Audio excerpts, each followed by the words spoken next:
Let's step away from mechanics for a minute. Let's talk a little bit about what actually happens when this stuff gets deployed.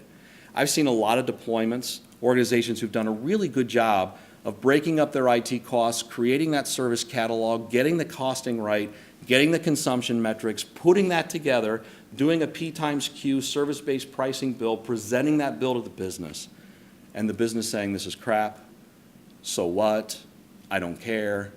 That's the next challenge in this layer. So remember we talked about data spins, so let's talk a little bit about politics and how politics matter. It's what I call the pyramid of expectations. Organizations have data. There's tons of data in every organization. Data is not usually hard to get. Sometimes it's hard to get the way we want it, but there's tons of data.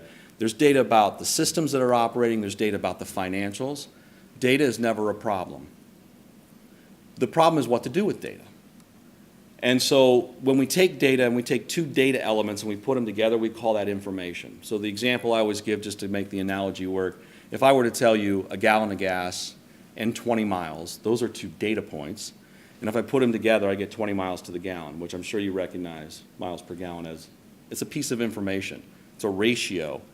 It's a benchmark. So information is really when we take pieces of data that are somewhat tangentially related and we bring them together to provide some level of understanding or insight about the data itself. The biggest challenge organizations face, both financially and within IT financial management, is that's where they stop. I can't tell you how many places I've been in who said, we have a server admin ratio.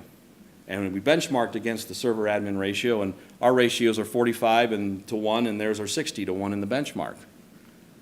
So what? I don't know what that means. I don't know what to do with that. Is that good? Is it bad? Do I care? Should I care? How does this matter to me as an organization? But so many organizations stop right here. And it's not just in the benchmarking for IT. I see it happen all the time in the financials. I can't tell you how many places I go and I look at their financial reporting of IT and really basically anything in the company, and it's the same idea. It's a budget, an actual, and a variance. And so what? You're over budget. You're under budget. Who cares? I'm not sure what that means. What am I supposed to do with that? And this place that we stop causes all kinds of challenges within the organization. So let me just kind of run the scenario, extend the analogy. 20 miles to the gallon. And 40 miles to the gallon. And I come to you as a business leader, I'm IT, and I say, hey, 20 miles to the gallon, 40 miles to the gallon, which do you want? We do this all the time. IT goes to the business and says, how would you answer that question? I mean, I don't even know what the response to something like that is. So information itself is meaningless because people don't make decisions on information.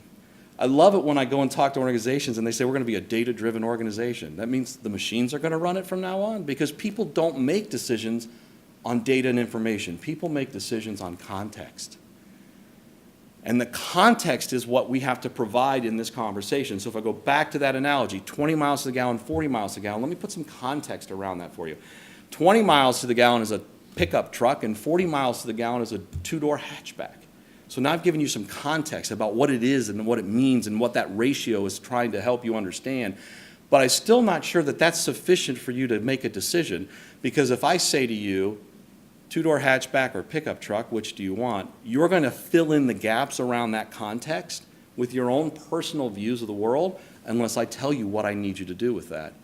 So for example, if you are really into eco-friendly tree hugging, you're going to say, I want 40 miles to the gallon because it's not going to use up all the gas, and that's a good thing to do.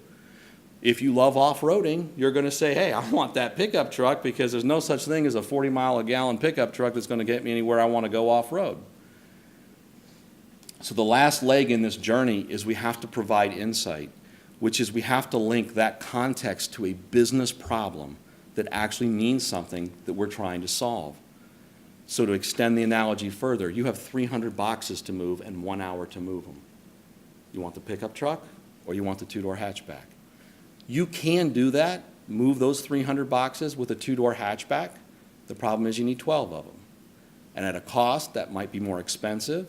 And as far as risk, I got more drivers on the road, somebody get in an accident, somebody get lost. I'm accepting a different risk level. So yes, I still can do it with the two-door hatchback. I just have to understand what that means.